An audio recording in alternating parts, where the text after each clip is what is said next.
শুভ বিকাল আমার ইউটিউব পরিবারের সবাইকে জানায়। তো বন্ধুরা, সারাদিন কোনো ভিডিও করিনি, একদম বিকালবেলা স্টেশনে এসে, এটা কিন্তু বাগনাপাড়া স্টেশন। তো দিদিবাড়ির থেকে বেরিয়ে এসেছি। তো আজকে ভিডিও করিনি কেন বলো তো, মেয়েরা আজকে মাসি বাড়িতে ফোন দেখতে ব্যস্ত ছিল। তো এই যে ধরো বাড়িতে তো নেটের জন্য সেগুলো দেখতে পারে না, ওরা দেখতে পারেই না। সেই ব্লগ ভিডিওগুলো একটু চালিয়ে ওগুলোই দেখে, কিন্তু আমার সাথে সাথে ওই ভিডিওগুলোই দেখে, তোমাদের সবার ভিডিওগুলোই। তাছাড়া ধরো এমনি ভিডিও। তো আজকে ওই যে নেট পেয়েছি অতিরিক্ত মাসির বাড়ির থেকে, দিয়ে দেখছিল, থাকা ভিডিও রাত্রে বাড়ি যাব তখন করব। তো এই যে আসার সময় যে একটু তোমাদেরকে দেখাবো, শেয়ার করব, মানে এত তাড়াতাড়ি মানে ট্রেনটা ধরতে হবে, দেরি হয়ে যাচ্ছে, তাড়াতাড়ি করে এসছি জানো তো, আর ওই দিকে শেয়ার করতে পারিনি। তো এই যে আস্তে আস্তে কিন্তু দাঁড়াতে পারিনি বেশি, ট্রেনটা চলে এসছে। তো এই যে ট্রেনে উঠে পড়েছি, আর এই ট্রেনটাই যদি দেরি না পেতাম না, তাহলে কিন্তু আবার রাত্রি হয়ে যেত। তো এই যে ভালো হয়েছে, ট্রেনটা পেয়ে গেছি তাড়াতাড়ি এসে। আর এইটা ধাত্রীগ্রাম স্টেশনে এসেছি। ধরো বাগনাপাড়ার পরেই কিন্তু ধাত্রীগ্রাম, তারপরে তো আগে তো নান্দাই ছিল না, এখন নান্দাই হয়েছে, তারপরে আবার সমুদ্রগড় স্টেশন আমাদের। আর আমাদের সমুদ্রগড় স্টেশনটা মানে সব সময় জমজমান, সব স্টেশনই মানে জমজমান, তার মধ্যে সমুদ্রগড়টা না। আর যার যার এলাকা তার কাছে তো খুবই ভালো। আর আমার না খুব ভালো লাগে জানো তো, আমার সমুদ্রগড়ে আমার বাড়ি, আমার খুব ভালো লাগে। তো আমার জায়গাটা আমার খুব সুন্দর, তো সবার জায়গায় সুন্দর। আর এই যে এটা কিন্তু ধাত্রীগ্রাম মানে পেরিয়ে এই যে আমাদের নান্দাই আসার আগ দিয়ে। তো দেখো মাঠটা কি সুন্দর লাগছে, আর এদিকে দেখো সূর্য অস্ত যাচ্ছে, মানে দেখতে কি সুন্দর লাগছে, লাল। মানে আমি যখন এই দিক থেকে এসে আমাদের সমুদ্রগড় স্টেশনে ঢুকবো একদম লাল, তখন জানো তো ফোন বের করতে করতে, আর ফোনটা না মানে সহজে অন হয় না জানো তো, ওই জন্যে তুলতে পারিনি, একদম বড়। আর তো আমাদের বাপের বাড়ির থেকেও ওরকম সূর্য দেখা যায় যেন, ছাদের থেকে বা ঘরের থেকে হেব্বি লাগে। আর দেখো টোটো উঠে বসেও রয়েছি। তো ওই যে ওদিকে আর দুইজন আসছে, তো আসলো, তারপরে টোটোটা কিন্তু ছেড়ে দিয়েছে। তো আজকে তো আসতাম না জানো, আমি তো আসবো, মেয়েদের ছিল না। তো দিদি খুব ঠেকাচ্ছিল, ভাবলাম যাও বা থাকবো, আমার মেয়েদের কালকে আঁকা আছে, দিদিমণি মানে রবিবারে আঁকায় দিয়ে, শুক্রবার কালকে আঁকাবে মেসেজ করে দিয়েছে। তো আঁকাটা বাদ গেলে কিন্তু খুবই খারাপ লাগে, ওই জন্যই কিন্তু চলে আসলাম। দিদিকে আগের তো বলিনি জানো, শাড়ি মানে চুড়িদার পরার পরে তারপরে, তাই দিদি বলছে চুড়িদার না, তো যেতে হবে না কালকে যাবি। তো বলছি না। আর এইদিকে দেখো সাদা জামা, তো এর সঙ্গে সঙ্গে কিন্তু ধুয়ে দিলাম, কেন ঘাম না, আর তেল মানে তিলে তিলে ধুলে না ভালো লাগে না, ওই জন্য কিন্তু আমি এই যে গরম তো, আর এই যে ধুলে কোনো অসুবিধা হবে না, ফ্যানের তলে দিলেই কিন্তু শুকিয়ে যাবে। তো এটা না ধুলে ফ্যানের তলে দিলেও কিন্তু হতো, তো আমি ভাবছি না, একটু সারতে ধুয়েই দিই, কত তো বেলা রয়েছে, কোনো অসুবিধাই হবে না।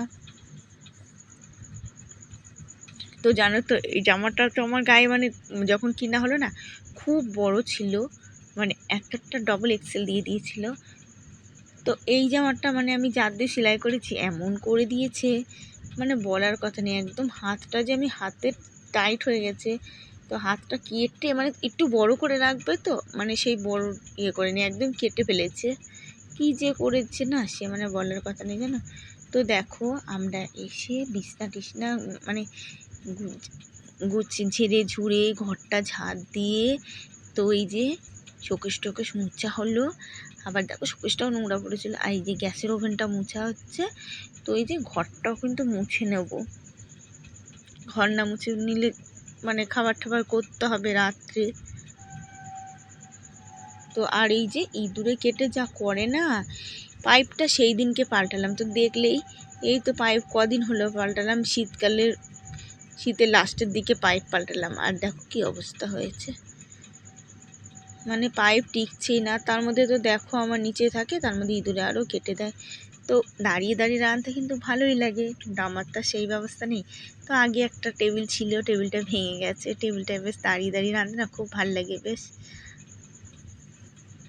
তো এই যে মুছে নিচ্ছি, তো শুকনো শুকনো করেই মুছবো, কেন এখন তো সন্ধে লেগেই আসলো, মানে সন্ধে হতে আর বেশি বাকি নেই। তো আমার ইউটিউব পরিবারের সবাইকে জানাই ভিডিও দেখার জন্য অসংখ্য ধন্যবাদ। তো সবাই পাশে থেকো, সবাই ভালো থেকো, সুস্থ থেকো। একটা লাইক অবশ্যই দিও, কমেন্ট করে জানিও কেমন হয়েছে আমার ভিডিওটা। তো দেখো একবার মুছলাম আর একবার কিন্তু ধুয়ে নিয়ে এসে মুছে নিচ্ছি। তো আজকে 3-4 বার করে মুছলাম না, আজকে 2 বার করেই মুছে নিচ্ছি। এই যে বেশি করলাম না, শুকনো শুকনো করে মুছছি। আর কমেন্ট করার জন্য তো অনেক অনেক ধন্যবাদ, ভিডিওটা দেখার জন্যই কিন্তু অসংখ্য ধন্যবাদ। তো এই যে জল নিয়ে আসলাম বন্ধুরা, আবার সবাই পাশে থেকো আমার। কি খাচ্ছ ঈশান? নরিশ খাচ্ছ? কি নরিশ? হ্যাঁ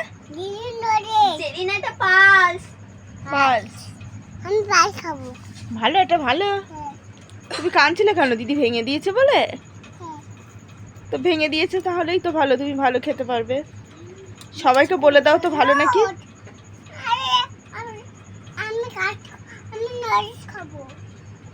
আচ্ছা সরো সরো সরো, সবাইকে বলে দাও।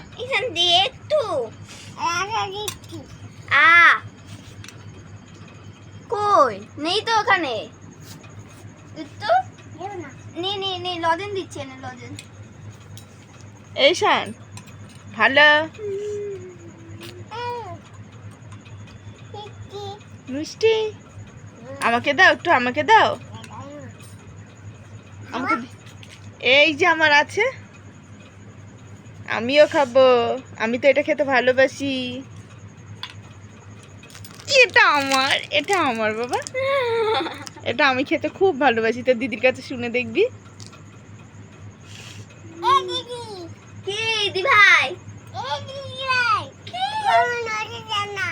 তোমাকে লজেন দেন না মাম্মা? দুটু মেরে দেবো? দেখেছো আমাকে মেরে দিতে বলছে। মেরে দিচ্ছি। ঠাস ঠাস ঠাস ঠাস, কাঁদো কাঁদো। আমাকে মেরেছে, হয়েছে আবার। আদর করে দে, আদর করে দে, আদর করে দে।